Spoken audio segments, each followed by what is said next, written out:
I've said before that the only real teachings or religions I really respect are like Jesus and Buddha. But at least the Muslims, I mean, I'm not gonna go into a fight, but the Muslims, they, the media is run by Jews, and the Jews have a fight with the Muslims, but the Jews have a fight with everyone, which is why they were sent out of basically every country that they try to live in. And that's just a fact. I mean, they're not denying that. And the Hindus, they're also a weird bunch, honestly. I don't really respect Hinduism so much. It is what it is. They can live in India, it's fine. But in terms of adopting it as a path for the West, it has problems, I would say, also because it's so based on New Ageism and subjective experience, supposedly, that everything is so-called subjective, that leaves room for corruption, easy corruption, basically. Because they don't have a central religion like Islam has, or like Christians used to have, or kind of have, or like Buddhists have. So the Muslims and the Hindus are fighting on Twitter often. But I don't agree with parts of Islam, though they do recognize Christ, which shows that it's not too bad. Here you have Daniel Hakikachu, and well, he's a pretty good scholar. I mean, he's pretty honest. There are things that I find kind of despicable from Islam, but as a sort of friend said,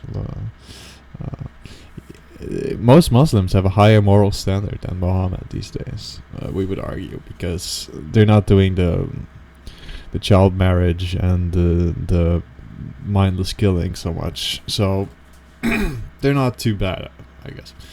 And they're not extremely liberal like the West has become and corrupted by Jews. So here's a short list of examples. Caste system. So here he says there are many practices that Muslims criticize Hindus for, which are not found in Islam. Here is a short list of examples.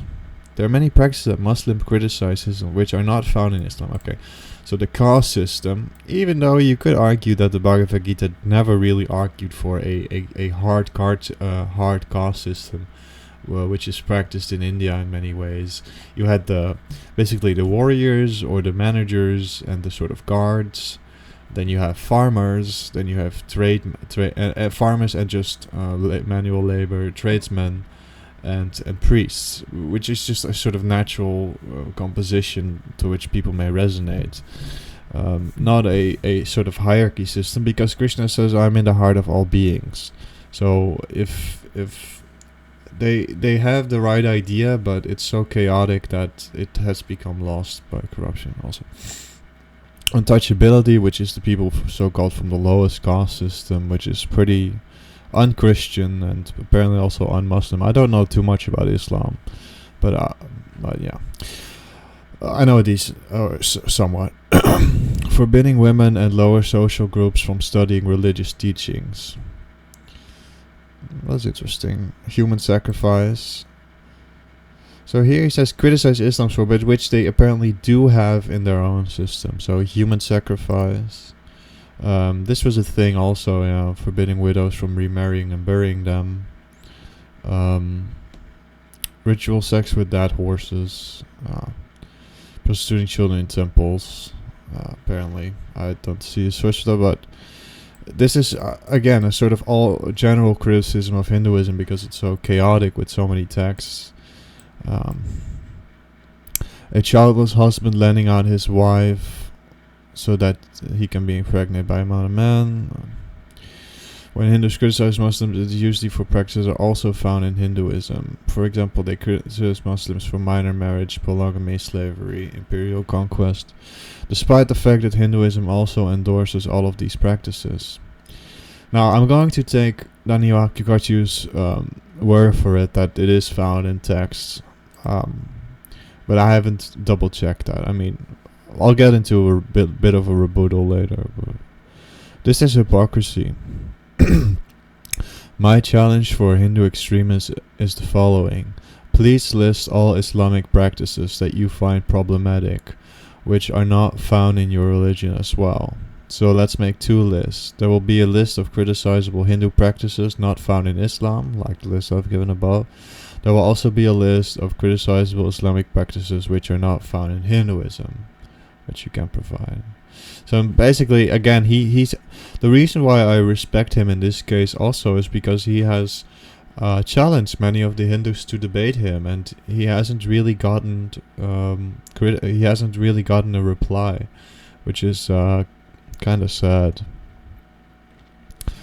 Even though I think, I've seen Hinduism, parts of it, I think it has value. I think parts of the tradition or the wisdom is pretty good, but my dear Islamists, most of the things you've mentioned are indeed mentioned in our scriptures. However, all these practices have become redundant. Hindus have no problem in discarding regressive practices and moving on. We are not people of the book, but people of the library.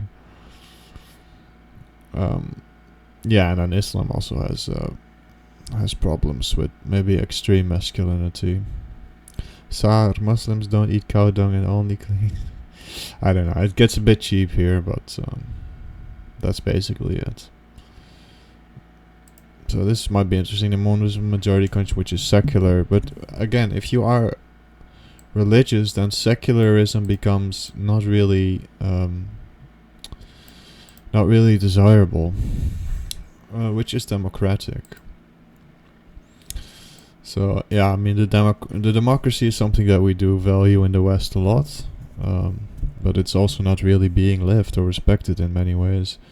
Also heard Russia actually has decent democracies in ways where there are lots of federal sort of local governments that are more democratic, but yeah, it is what it is. Name one Muslim country where women have equal rights. So this is another interesting thing because in the West we have equal rights for women, but they also sort of used to have these equal rights.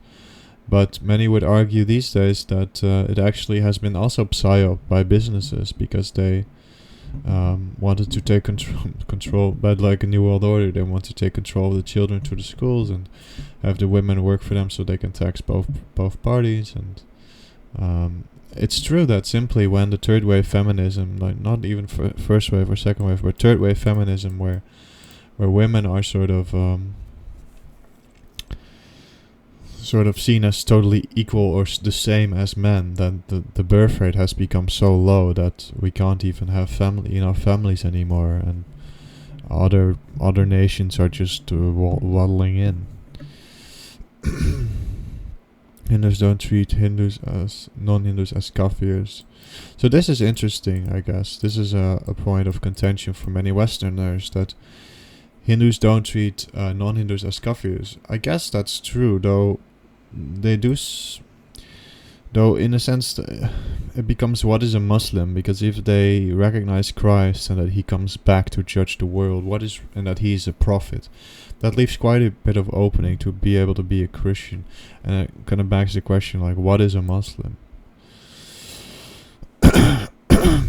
And also they recognize the Holy Spirit, so is the Holy Spirit not in all things? So Westerners tend to have a very shallow view in a way of Islam also, that it's just about, I don't know, there are different levels of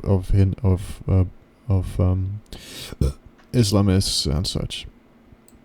People that are quite shallow and aggressive, people that are more spiritual, and so on. Hindu holy books don't say to kill non-Hindus. So this is interesting because it sort of does say to kill the unbeliever in certain verses. Now, they would just argue that comes from the context of being in war. But the interesting thing is, of course, it sounds all very despicable and very scary and very bad if you are maybe an atheist because you're an unbeliever. But from a Christian point of view, or even from a spiritual point of view, it's like, well, Christians and Muslims believe in the same God, which means, sort of, generally speaking, a good God and the Holy Spirit, and being truthful, honest, and merciful, and all these things, and kind. Now I don't know too much about all the texts, but that is a general sentiment that I hold, that many people hold. So well, if there are texts that say that, and maybe contextual that maybe people take out of context, or maybe it's not so much contextual that people take more literally, it's in a way like someone who renounces God and doesn't take his body seriously, doesn't take community or goodness or morality seriously, because that's in a way what God stands for both Muslims and Christians and Hindus also. So in a way it's about non-believers, but if you have a sort of experience of God and a respect for God, and you are a spiritual person, then you wouldn't be classified, in my view, as an unbeliever. So now, there may be problems later on with this sort of thing, but that's kind of how I see it. Why, after reading Answer, can't people become terrorists? So yeah. And another thing that's interesting is the whole child marriage thing. It's like, I think that's pretty bad. I don't think that's good. I think that's contextual. It may not have been aggressive or bad, but it's still not really, doesn't sound healthy in our eyes or ears. But in a way, at least it's done so-called in marriage. It's done called with the consent of the parents, or in that case the child, which is not good, I think, but sort of, yeah, I don't think that's good. But if there's no aggression or that's kind of their culture in a way, how it's done. And why would I say that? Well, actually, Jews actually have in their Talmud that way worse text, that you can actually do everything to a child, doesn't matter if you're a Jew, and there's a non-Jew and such, these texts.